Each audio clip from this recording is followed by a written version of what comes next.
Otep à tous, bienvenue sur la chaîne des panafricanistes par essence, par conviction et par excellence. Celle des citoyens kémites par nécessité et obligation de combat. Nous sommes une chaîne qui n'est guidée que par nos ancêtres et rien que par les ancêtres qui appartiennent à l'égrégore du monde noir. Par conséquent, nous ne croyons en aucun dieu venu de l'étranger. Toutefois, cette vidéo n'est aucunement destinée à inciter à la haine ou à la violence, car nous menons un combat qui est d'abord et avant tout spirituel, intellectuel et démocratique. Ensuite, il est politique, géopolitique et géostratégique, contre l'impérialisme, le colonialisme, le néocolonialisme et l'endocolona, qui sont tous qualifiés de crimes contre l'humanité. Nous menons ce combat sur la base du principe fondamental que nous avons hérité de nos ancêtres kémites, qui est celui de la Mahat, c'est-à-dire solidarité, vérité et justice. Vous êtes donc en droit de connaître la vérité et nous avons l'obligation de vous dire la vérité, rien que la vérité, afin que justice soit rendue au continent africain. Et ça, c'est notre modeste contribution dans cette noble lutte en faveur de la souveraineté, la dignité, la solidarité et l'unité africaine. C'est exactement ça que nous appelons le panafricanisme. Bien-aimés frères et sœurs, Paul Kagame attaque directement, ouvertement, Félix Tshisekedi. Paul Kagame déclare la guerre contre le Congo. Et il le fait sur quelle chaîne? Sur la BBC. Sur leur chaîne, quoi, en fait. Sur la chaîne des Occidentaux, pardon. Parce que on a l'impression que c'est une chaîne africaine. Non, la BBC, là, c'est pour les Occidentaux. Que dit Kagame? Kagame dit que Tshisekedi, c'est une femmelette. Tshisekedi est, il a dit un mot, il dit, il agit comme une fille qui est à l'âge de la puberté. C'est-à-dire qui se cherche, qui fait des fugues, qui commence à connaître les hommes, qui a perdu la tête. Et Paul Kagame dit, il dit à Victor Kamere, le vice-premier ministre en charge de l'économie et des finances de Tshisekedi, il dit que le Congo a la malchance d'avoir Tshisekedi comme président. Ben oui, c'est un aventurier. Et il ajoute, vous passez votre temps à attaquer le Congo, le Rwanda, dire que le Rwanda vous a attaqué. Maintenant, vous dites aussi que l'Ouganda vous a attaqué. Vous avez humilié Sassou Nguesso. Mais si le Rwanda vous a attaqué, l'Ouganda vous a attaqué, vous n'avez pas d'armée, monsieur Tshisekedi. Monsieur Tshisekedi, c'est Kagame qui parle, c'est pas moi. Vous n'avez pas d'armée, monsieur Tshisekedi. Mais réfléchissez un peu. Et il dit, en une semaine, il peut occuper toutes les grandes villes du Congo. En une semaine. Mais c'est grave ce qu'il est en train de dire, ce qui se passe. Bien-aimés frères et sœurs, Paul Kagame, vous n'allez pas me croire, vous allez trouver que je suis bizarre, mais je dis, Paul Kagame a raison. Il a raison. Il a raison sur toute la ligne. Parce que Tshisekedi n'a pas d'armée. Tshisekedi n'a pas d'armée. On a vu Tshisekedi aller prendre la communauté des États de l'Afrique de l'Est, une petite armée de merde, pour venir l'aider. On l'a vu aller chercher la SADC. Vous savez ce que dit la SADC maintenant? La SADC lui dit que non, nous on vient pour négocier avec le M23. Il faut que tu négocies pour partager les terres. Hé, écoute, tu es là, c'est pour ça. On t'a mis là, c'est pour ça. Et lui, comme il est leur homme, franc-maçon, il est dans leur secte et autres, tout ce que vous voyez là, c'est la poudre aux yeux. Mais c'est normal qu'on dise que c'est une femmelette, c'est un vaurien. Kagame a raison. Kagame a raison. Écoutez bien. Le Congo, jusqu'à un certain temps, a été la 8e armée d'Afrique. Le Rwanda n'est même pas dans la liste des 10 premières. Donc, le Rwanda ne devrait pas faire le poids. Maintenant, regardez. Il dit que vous n'avez pas une armée. Quand les Ouazalendo, les patriotes, ont décidé de sacrifier leur vie pour sauver le pays. Écoutez bien. Ça a bougé, ça a fait trembler les Nations Unies, les États-Unis. Anthony Blinken appelle Paul Kagame pour dire, mais attends, qu'est-ce que tu fais là? Il faut que tu ripostes. Le secrétaire général de l'ONU, il appelle Kagame. Il n'appelle pas Tshisekedi, hein, ils appellent Kagame. Et il demande à Tshisekedi, tu négocies avec Kagame pour régler les problèmes dans ta maison, au Congo. Tu dois parler avec Kagame. C'est Kagame qui doit te dire ce que tu dois faire. Tu dois négocier. Si Kagame n'est pas d'accord, alors tu n'auras pas la paix. Voilà ce qu'on est en train de lui dire ouvertement. Et Tshisekedi sait, nous le disons, nous vivons dans leur pays. Nous le disons. Nous ouvrons les yeux, nous leur disons. Sans mâcher les mots. On dit, Monsieur Tshisekedi, la guerre dans l'Est, ce sont les États-Unis et les pays de l'OTAN. Ils veulent se partager le Congo démocratique. Kagame n'est qu'un cheval de Troie. Kagame, c'est lui qu'on a pris pour mettre là. Vas-y, va faire le travail pour nous. Kagame n'a rien, n'a pas d'armée. Ce n'est pas une armée, ça. Mais maintenant, ce qui va se passer, figurez-vous bien, c'est qu'avant les élections, là, Kagame va recevoir, y compris les F-16. En tout cas, il sera bien équipé pour attaquer le Congo. Il aura des mercenaires américains, français, belges et autres qui vont venir envahir le Congo. Écoutez bien. Hein? Maintenant, Kagame, il mobilise son alliance, ses partenaires. Tshisekedi doit aussi mobiliser ses partenaires. Ses partenaires, ce n'est pas aller prendre le Kenya, l'Ouganda, le Burundi et autres, des petites armées qui n'ont rien de précieux chez eux. Ce n'est pas des armées, ça. Nous avons dit à Tshisekedi, c'est là nous sommes pot de fer contre pot de terre. Il faut qu'il aille aussi prendre pot de fer. Pot de fer, c'est qui? C'est qui, pot de fer? C'est Poutine. C'est tout. Pourquoi Tshisekedi ne va pas prendre Poutine? Parce que Tshisekedi appartient. Il est dans leur réseau. Kagame, ce sont les Américains qui le soutiennent. L'Union européenne. Eux tous, ils le soutiennent. Et alors? Donc toi, tu vas prendre aussi quelqu'un qui peut se battre contre eux, qui a fait ses preuves. Regardez comment Kagame est un peu malade. Il est vraiment une femmelette. Il est fou. Regardez ce qui se passe. Kagame préfère aller voir les pays anglophones comme le Kenya, l'Ouganda, hein, tous ces pays, Afrique du Sud. L'Afrique du Sud, là, c'est une couille molle. Vous voyez, Ramaphosa n'a pas pu recevoir Poutine. Et il se bat maintenant pour le Hamas. Vous voyez comment c'est bête? Je vais vous dire une chose. Le Hamas tient là à cause de qui? Israël a des problèmes. Hein?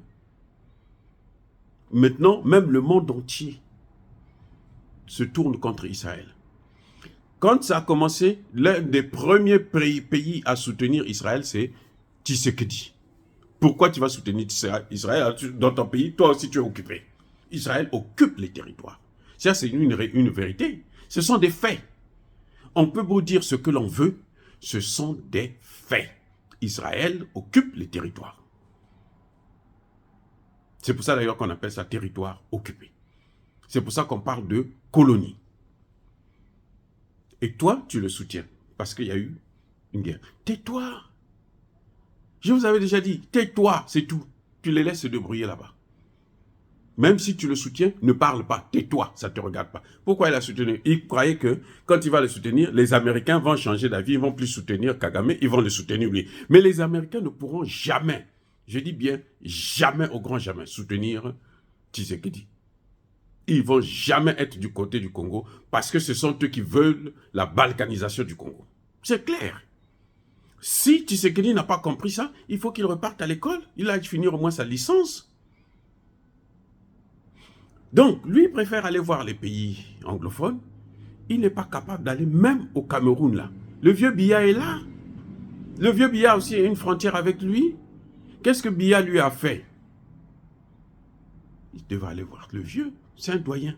Va le voir. Tu t'assois avec lui pour dire, bon, mais vieux, moi j'ai telle situation, qu'est-ce que je peux faire? De façon bilatérale, pas la CEMAC ou le EAC. Parce que il y en a qui sont c'est le bordel complet. Il y en a qui soutiennent Kagame, il y en a qui ceci, il y en a qui sont là, parce que tout le monde a peur des Américains. Va voir Paul Biya. Parle avec Paul Biya. Va voir Touadéra. Touadéra, il a une frontière avec le Congo. Va voir Touadéra. Parle à Touadéra. Mais qu'est-ce que je peux faire? Comment tu peux m'aider? Mais et tu es là. Nous sommes des frères en me poignant dans le dos. Mais parce que tu vas voir les mauvais frères. Dans une famille où tu as 10 frères, ce n'est pas tous les 10 qui vont t'aimer. Ce n'est pas tous les 10 aussi qui vont te haïr. Écoutez-moi bien. Dans une famille, là, tu as 10 frères. Ce n'est pas tous les 9 là qui vont les 10 qui vont te détester. Ce n'est pas tous les 10 qui vont te haïr. Il y aura au moins un qui va se dire non, oh, pourquoi vous lui faites ça? Et puis avec celui-là, tu tisses des liens. Mais Tshisekedi veut absolument avoir le soutien des Américains. Donc, c'est parce qu'il appartient au même club. Il cherche à les convaincre, mais il ne pourra jamais les convaincre. La seule façon de les convaincre, c'est leur donner le Congo, le balkaniser. Là, les Américains seront contents. Ils ont terminé leur boulot. Donc, si Tshisekedi veut vraiment régler ce problème, il n'a qu'à aller. Tshisekedi envoie une forte délégation à Riyad, au sommet Arabie Saoudite, Afrique. L'Arabie Saoudite, là, ce sont eux, avec l'État islamique et les autres, là, ce sont eux les créateurs, les financiers. Le terrorisme, là, ce sont eux. Toi, tu préfères aller là-bas. Il y a Poutine qui est là, qui a organisé le sommet Afrique-Russie. Il ne part pas. Il se dit, non, il y a le sommet il y a les Jeux de la francophonie de merde. Voilà encore. Obsédé. Un obsédé. Il est complexé par la France. Les Jeux de la francophonie. Mais les Jeux de la francophonie, tu as un ministre de la culture. Tu es un ministre de la culture. Laisse ton ministre de la culture faire ça. Et puis toi, tu vas au sommet. Tu auras l'occasion de t'asseoir face à face avec Poutine, poser tes problèmes. Il est venu aux États-Unis. Tshisekedi est venu aux États-Unis. Vous savez quoi? Joe Biden a refusé de le recevoir. Vous savez pourquoi il a refusé? Parce que Tshisekedi n'a pas fait ce qu'on lui a demandé de faire dès le début, quand on lui a donné le contrat. Il a un contrat. Il est là sous le compromis à l'africaine. C'est un contrat. Mais le contrat, il y a des conditions, il y a des clauses. Les clauses sont lesquelles? Il a montré déjà les clauses. Je vais vous dire les clauses, c'est lesquelles. C'est que lui, il était là parce qu'on estimait que c'est lui qui va diviser, achever le processus. Et Tshisekedi n'arrive pas à achever le processus. Et il ne veut pas, nous le comprenons. Mais il va prendre quelqu'un qui va mener la guerre aux Américains. Les BRICS sont là pour ça. La Chine est là pour ça. La Russie est là pour ça. La Chine sur le plan économique, la Russie sur le plan militaire. Donc si tu veux régler le problème, tu as les moyens de le faire. Mais Tshisekedi ne veut pas. C'est pour ça que Kagame peut se permettre de l'humilier. Dire qu'en 6 jours, j'occupe toutes les grandes villes. Mais quelle est l'armée que Kagame peut avoir pour occuper toutes les grandes villes d'un grand pays comme celui-là? Le Rwanda, c'est 21 000 km². Le Congo, c'est 2 300 000. 345 000 km². Vous voyez un peu, ça dit qu'on ne fait pas la guerre comme ça. La guerre, c'est d'abord le nombre des gens. Tshisekedi est là depuis 5 ans. C'est maintenant qu'il commence à former des gens. Il n'a que 2 ou 3 Sukhoi, 2 Sukhoi et 3 drones. Vous croyez que tu es un pays en guerre, un grand pays comme ça en guerre? Et ce qui est pire, c'est que les hommes politiques congolais, tous là, la seule chose qu'ils ont, Tshisekedi leur a donné de gros salaires. Les députés, 21 000 $ par mois. 21 000 $. Ils gagnent mieux que le secrétaire d'État américain. Parce que quand Hillary était là, elle gagnait 176 000 $ par an. Divisez ça par 12, vous allez voir le salaire. Ça va être autour de 15, 14, 15, 16. Pas plus. Vous voyez? Donc, alors, dites-moi maintenant. Lui, il paye ses ministres et ses députés 21 000. Il n'y a aucun qui s'assoit, qui prend un projet de loi pour dire, bon, monsieur le président, nous voulons former des jeunes. Nous voulons que nous prenions l'argent, mais on va mettre là. Tshisekedi a augmenté leur salaire là, de 9 000 à 21 000. Pourquoi? C'est pour qu'ils se taisent, pour qu'ils ne parlent pas, pour qu'ils laissent faire. Maintenant, lui-même, il a honte. Il sait que s'il le fait, il est mort. Tshisekedi sait. Et il sait aussi que s'il ne le fait pas, il est mort. Parce que Kagame veut le tuer. Et il va le tuer. Il va le tuer. Il va fuir où? À Brazzaville, là, il y a des Rwandais qui sont prêts à lancer l'assaut sur Kinshasa. Il va fuir où? Non, Tshisekedi est en train de... est ridicule. Il est ridicule. Il est ridicule. Il est, je dis bien, ridicule. Tu ne peux pas aller. Il va chercher la SADC, il va chercher ceci, après il va chercher... Pourquoi tu pars chercher des... Tu as des hommes. 120 millions d'habitants. Vous allez voir la misère qui va rentrer là. Quand ils vont balkaniser ça. Ils ont balkanisé le Soudan, non? Vous avez la paix au Soudan. Il y a même des Soudanais dans la SADC ou l'EAC là. Il y a des Soudanais. Mais les Soudanais là, chez eux, il y a la guerre et ils viennent régler la guerre au Congo. Vous avez déjà vu des imbécilités comme ça? Les Soudanais là, ils ont divisé, non? C'est les Américains qui ont divisé en 3. Soudan du Sud, Soudan du Nord, Darfour. Les 3 là, il y a des guerres civiles. Donc le Congo est parti là. Pour la faute de Tshisekedi, il est parti pour une instabilité de guerre civile. Je dis bien des guerres civiles pendant des années.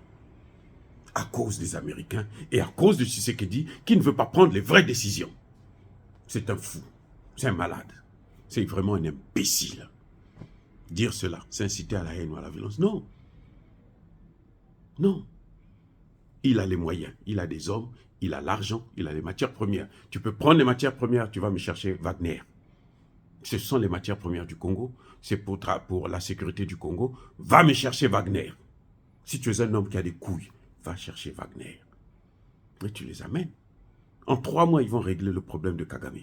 Je dis bien 3 mois. S'il faut rentrer à Kigali et aller chercher Kagame, ils vont le faire. Mais attendez, vous avez vu comment ils ont fait à Bakhmout, en Ukraine? Comment ils ont fait? Ils ont donné des leçons à l'Occident, l'armée de l'Occident, tous les pays occidentaux.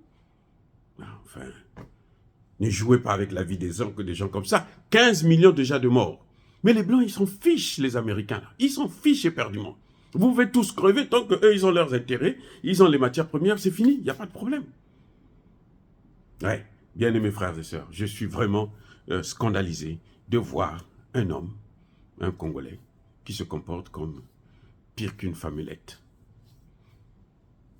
Kagame est gentil, pire qu'une femmelette. Soyez bénis. Je persiste et je signe. Soyez abondamment bénis. Les nouvelles sont à couper le souffle, mais que voulez-vous? Je persiste et je signe. Mais que tous ceux qui persécutent le continent africain le pillent et le déstabilisent, qu'ils soient noirs, blancs, chinois, arabes, indiens ou qui qu'ils soient punis, maudits, foudroyés, neutralisés, écrasés par ce Dieu des Kémites et par nos ancêtres angélisés. Vive l'Afrique éternelle, je dis, et j'assume.